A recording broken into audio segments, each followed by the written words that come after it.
Siyakwamukela ezimfundisweni sanamuhla encwadini ka-Isaya esahlukweni sama-58, lapho umlayezo kaNkulunkulu yembula inhliziyo yokuzinikela ngokweqiniso. Ake sifunde ndawonye ku-Isaya ivesi lesithupha lesahluko sama-58, lapho ethi, "Akusikho lokhu kuzila engikukhethileyo yini, ukuthukulula izibopho zobubi, nokuxegisa imichilo yejoka, ukukhulula abacindezelwayo, nokwaphula onke amajoka na?" Ku-Isaya kwivesi lesithupha lesahluko sama-58, sihlangabezana nemilayezo kaNkulunkulu kubantu bakhe, yeqa izinqubo zenkolo ukuze sembule inhliziyo yokuzinikela kweqiniso. Lawa mazwi ashiwo emphakathini owawungene emikhubeni yenkolo eyize, njengokukuzila ukudla, kodwa bengakunaki ukukhala kwabancishiwe nabacindezelwe ababazungezile. Umlalezo kaNkulunkulu ucacile, amasiko enkolo angenalo ukunakekela kwangempela kwababuthaka awasho lutho emehlweni akhe. Ukuzinikela kweqiniso, njengoba u-Isaya ekugcizelela, kudlulela ngale kwezenzo zangaphandle zokuzinikela, luphenya ekujuleni kwenhliziyo yomuntu, luvuse ukuphenduka kweqiniso kanye nokushisekela ubulungisa nesihe. U-Isaya usiphonsela inselelo yokuba sigqashule emaketangeni, okungabi, nabulungisa, sikhulule abacindezelwe, sondle abalambile futhi sembathise abanqunu. Lezi zenzo zozwelo aziyona imizamo yodwa, zibalulekile emsebenzini kaNkulunkulu ukulungisa nenkululeko yabo bonke abantu. Njengoba sizindla ngamazwi ka-Isaya, ake sihlole ukuphila kwethu. Ingabe simane senza izenzo zenkolo, noma simatasatasa ezenzweni zothando nesihe kulabo abaswele? Ukuzila kwangempela, njengoba u-Isaya efundisa, kuhilela ukuhlupha umphefumulo ngokudabuka kwangempela ngesono nokuphishekela ukulunga ngentshiseko.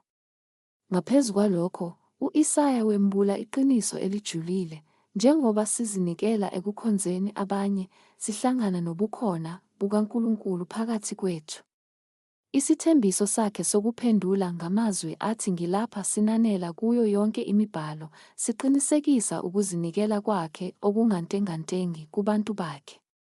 Kwangathi lokhu kuzindla ngo-Isaya esahlukweni sama-58 kungasishukumisela ukuba sihlole kabusha ukuqonda kwethu, ukuzinikela.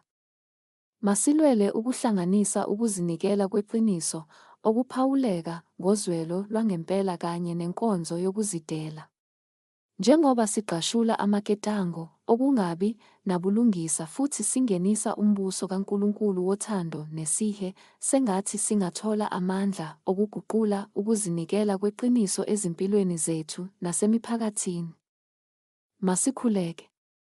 Baba wasezulwini, njengoba siphetha lesi sikhathi sokuzindla ngezwi lakho, siza phambi kwakho ngokuzithoba, sivuma ukujula kothando lwakho kanye nobizo lokuzinikela kweqiniso okubeke ezinhliziyweni zethu.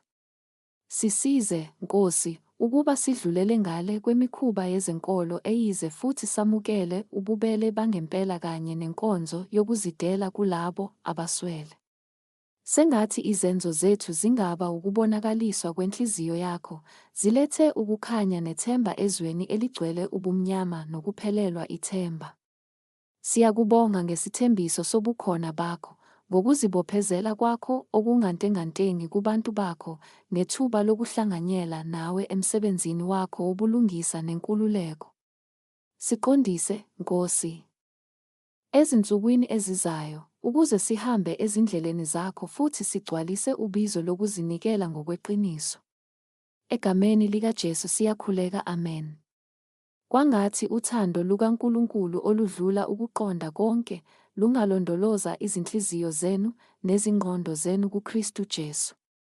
Njengoba uqhubeka kulesi sikhathi sokuzindla, kwangathi ungaqiniswa amazwi akweyabaseRoma isahluko sesi-8, evesini lamashumi-38 nelama-39. Ifundeka kanje, ngiyakholwa ukuthi nakufa, nakuphila, nazingelosi, nababusi, nakho okukhona, nakho okuzayo, namandla, nakuphakama, nakujula, nanto enye edaliweyo akuyikuba namandla okusahlukanisa nothando lukaNkulunkulu olukuKristu Jesu iNkosi yethu. Phumula eqinisweni lothando lukaNkulunkulu olungenamkhawulo, wazi ukuthi akukho lutho kulomhlaba olungakuhlukanisa nokwanga kwakhe kwaphakade. Hamba ngokuthula, uqiniswe uthando lwakhe, futhi sengathi ubukhona bakhe bungakuphelezela zonke izinyathelo zendlela. Amen.